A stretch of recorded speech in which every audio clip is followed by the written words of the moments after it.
اس مقابلے میں 400 سے زائد پہلوان اور طاقتور افراد شریک تھے، جن میں کئی مشہور نام بھی شامل تھے۔ مقابلے کی شرط سادہ تھی، مسلسل بیٹھکیں لگانی تھی اور آخر تک کھڑا رہنے والا فاتح مانا جاتا تھا۔ گھنٹوں گزرنے کے بعد بھی ایک 10 سالہ لڑکا مقابلے میں موجود تھا، گاما۔ وہ ٹاپ 15 تک پہنچ گئے اور ان کی غیر معمولی برداشت اور کم عمری سے متاثر ہو کر مہاراجہ جودھ پور نے انہیں فاتح قرار دے دیا۔ یہی مقابلہ گاما کی زندگی کا پہلا بڑا موڑ ثابت ہوا۔ اسی کامیابی کے بعد دتیا اور پٹیالہ کے مہاراجاؤں نے ان کی سرپرستی سنبھالی اور ان کی تربیت کے اخراجات اٹھانے شروع کیے۔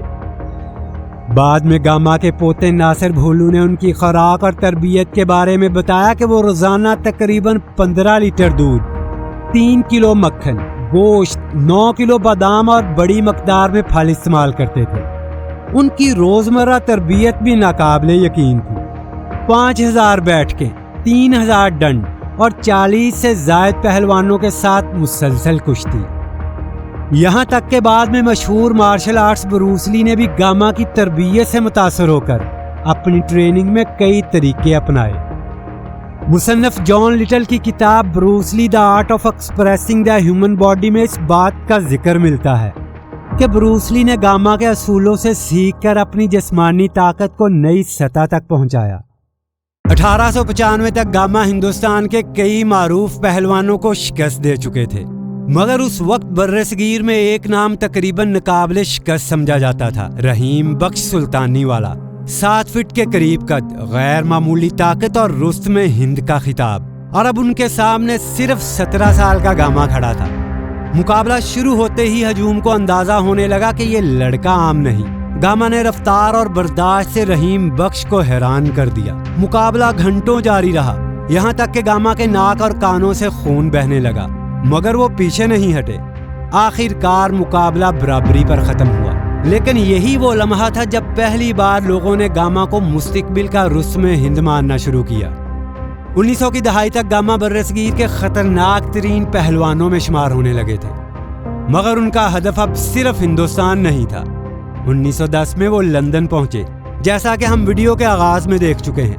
گاما نے ڈاک بینجمن رولر کو صرف 1 منٹ 40 سیکنڈ میں شکست دے کر تہلکہ مچا دیا تھا، مگر اصل امتحان پولینڈ کے عالمی چیمپئن سٹانلس زبیشکو تھے۔ 10 ستمبر 1910 کو لندن میں دونوں پہلی بار آمنے سامنے آئے۔ مقابلہ شروع ہوتے ہی گاما نے زبیشکو کو زمین پر گرا دیا، مگر اس کے بعد زبیشکو تقریباً 3 گھنٹے دفاعی پوزیشن میں پڑے رہے تاکہ گاما انہیں پن نہ کر سکے۔ آخر کار مقابلہ برابری پر ختم ہوا، لیکن لندن کے لیے سب سے بڑی حیرت یہ تھی کہ ایک ہندوستانی پہلوان نے دنیا کے عالمی چیمپئن کو تقریباً پورے مقابلے میں دفاع پر مجبور کر دیا تھا۔ چند دن بعد دوبارہ مقابلہ ہونا تھا، مگر اس بار زبیشکو اکھاڑے میں ہی نہیں آئے، اور یہی وہ لمحہ تھا جب گاما کو عالمی چیمپئن مانا جانے لگا۔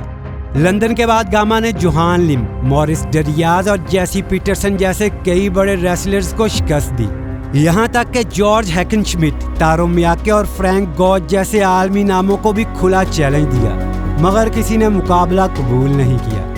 کچھ عرصے بعد دوبارہ ان کے سامنے رحیم بخش سلطانی والا آئے۔ اس بار نتیجہ مختلف تھا۔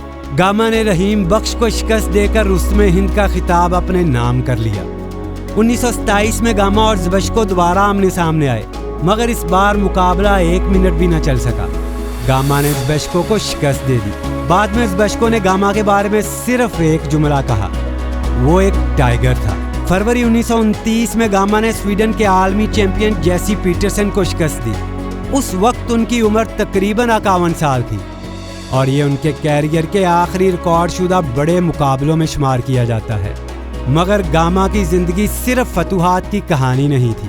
1947 کی تقسیم کے بعد وہ لاہور کے علاقے مونی روڈ میں آ کر رہنے لگے، جہاں اس وقت ہندو اور سکھ خاندانوں کی بڑی تعداد آباد تھی۔ جیسے جیسے فسادات بڑھتے گئے، گاما اور ان کے ساتھی پہلوان راتوں کو علاقے میں گشت کرتے تھے تاکہ لوگوں کو حملوں سے بچایا جا سکے۔ کئی روایات کے مطابق ایک موقع پر گاما نے حملہ آور ہجوم کے ایک لیڈر کو صرف ایک تھپڑ مار کر گرا دیا، جس کے بعد باقی لوگ پیچھے ہٹ گئے، مگر فسادات اب قابو سے باہر ہو رہے تھے۔ آخر کار گاما نے اپنے کئی ہندو پڑوسیوں کو خود سرحد تک محفوظ پہنچایا اور ان کے سفر اور راشن کے اخراجات بھی خود اٹھائے۔ مگر وقت کے ساتھ گاما کی زندگی بدلنے لگی۔ ان کے تمام بیٹے کم عمری میں وفات پا گئے، جبکہ بیماری اور مالی مشکلات نے بھی انہیں کمزور کرنا شروع کر دیا۔ 23 مئی 1960 کو گاما پہلوان لاہور میں انتقال کر گئے۔ اس وقت ان کی عمر 82 برس تھی۔ حیرت کی بات یہ ہے کہ جس آدمی کو ایک وقت میں دنیا کا سب سے خطرناک پہلوان سمجھا جاتا تھا، اس کے آخری سال خاموشی اور مالی مشکلات میں گزرے۔ مگر شاید عظمت کا اصل معیار یہی ہوتا ہے، وقت گزر جاتا ہے، نسلیں بدل جاتی ہیں، مگر کچھ نام تاریخ سے مٹتے نہیں۔ اور شاید یہی وجہ ہے کہ ایک صدی گزرنے کے بعد بھی ریسلنگ ہسٹری میں دی گریٹ گاما کا نام آج بھی احترام سے لیا جاتا ہے۔